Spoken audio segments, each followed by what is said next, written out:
I said this months ago. We're seeing it come into development a bit more. I think there's big money in Kyle Fletcher. I think there was, as we saw early stages of, but I think he looks like he's grown up 5 to 10 years by going away from, a flashy, more what I say. He dressed like a guy who's going to have a good match. I don't know how else I could describe it. Like, hey, my gear will look good when I'm doing all the moves kind of thing. And he's not just been about that, but it was more about that big flashy presentation and the bleach blonde hair. It was a younger look, and it not a bad way. And when he shaved his head and just went real simple, hey, shave my head. I look older. You know what else he does? He looks taller now because he dressed like everybody else who's like 5'7" to 6 foot. He had, here's my flashy pants and it'll work good with this, and like Ospreay does, and it works for Ospreay. It's what his gimmick is. He's a baby. He dresses like a baby face. Kyle dressed like a baby face. He had a baby face look. He shaves that head. He changes to trunks, and you realize he's a big dude. Like he dressed small. Is that the best way I could say it? His look made him look smaller. He's a very big guy. When I saw him the other night in person, I knew he was big, but the shaving of the head and going to the trunks, and it just is a more serious tone. And he's still working his way through things, but it's there.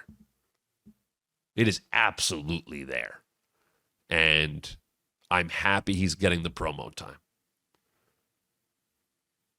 It isn't, it's not all perfect, but it's, like I said, it's the same thing with like Solo. Hey, you got to get that time to learn it and figure it out. He is someone you can see it in. And I love that he got the opportunity on his own this week without Callis. I want to put Brody King in here. I talked about him a little yesterday. As I joked, I said, God, I was in the same vicinity as him for at least a half hour, and he was on his phone doing stuff, and we have never had a conversation, so I don't know him. And I thought, I was like, I should have talked to him. Like, I should have said, just whatever. Because I am such a fan of him. And I know certain people appreciate, fans say it, they say thank you, whatever. There is something to, you hear it from somebody who's been around. I think, I like, that when if fans or anybody say, hey, thanks, you did a great job, I love this, like that connects with me in a one way. When you hear that praise from someone who's in the industry or a peer, or, that's a different kind of praise. You take that in differently. And I liked getting that from people within the industry. And it was different getting it from fans because they're going to say, people in the industry will pick out something different than people that maybe a fan would. I'm still happy to make both sides entertain or interested or telling me I'm doing a good job. But, there is something to wrestlers getting that praise too. Anyway, he main evented Dynamite against FTR, and that's 4 guys who know what the hell they're doing in there. And Brody, and I thought this last year, I thought it before the C2 last year, but especially there it is. It's funny, I think everybody always falls back on, and I don't think it's a bad thing. And there's this guy, and if he just got a chance, if he really got a chance to showcase himself, he really kind of got out to be on his own. If he just got into G1 and got to have a good 2 or 3 weeks and wrestle people, man, he really get to stand out, and man, he would turn heads. It is like this weird fantasy booking crutch that I have used that I don't think is, but I wish I could see him in a G1. Or there was always that dream scenario. If it wasn't in WWE, man, he could be in the G1. Man, Cesaro.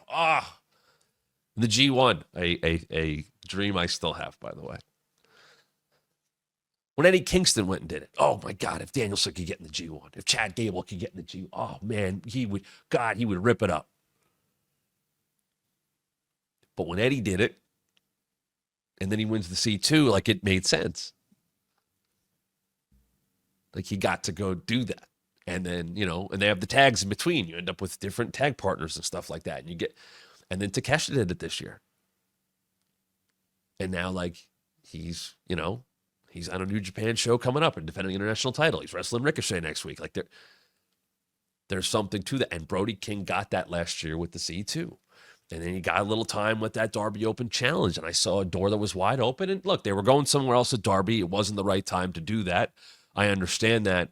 But I continue to be impressed by Brody King. And he is another one.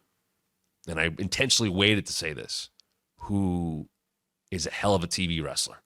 Who makes you take notice. Who is catching the crowd's attention. Who is getting them to do call. It's not cheesy. Like, they're paying attention. He can do that because they care. He's connected with them.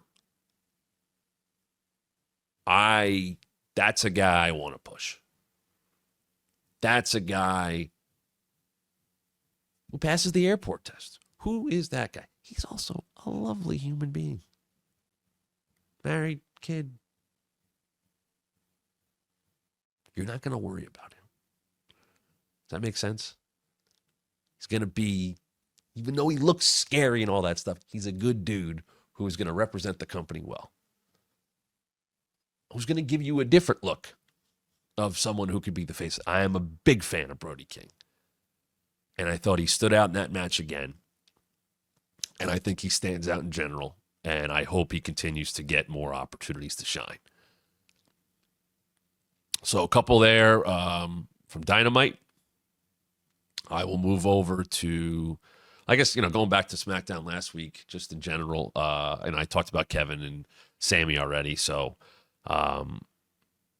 and those are guys that still be on the list. But I was glad to see some of your responses here. Love to hear what you guys think as you're watching maybe later on in the day, because you're not a member. You can be at thewrestlingmatshow.com or down in the comments below. Who have been your most interesting wrestlers of the week? Whose stuff has stood out? I throw Damian Priest in there, by the way, as well. I thought he cut one of his better promos on Raw. And you don't see Gunther. Yeah, you never see him get beat, but you typically don't see him get handled that way on the microphone. Priest didn't do that as much his first time around when they wrestled at SummerSlam. He set a much better tone this time. I like that. I thought that was very good. Hey, this is Matt Camp. Thanks for checking out one of our recent clips from the Wrestling Mat. Why is someone so close to The Rock kind of throwing Cody under the bus? Yeah, a lot of people won't engage with Jim Cornette. I did, just because I have a mark for Jim Cornette. And Please subscribe right now. Hit the like and turn on notifications so you don't miss a thing. And I think you should listen to your TV partners. Let me tell you about WWE and a little insight. More subscribers means more content. And make sure you follow us on social media at WrestlingMat23 on both Twitter and Instagram.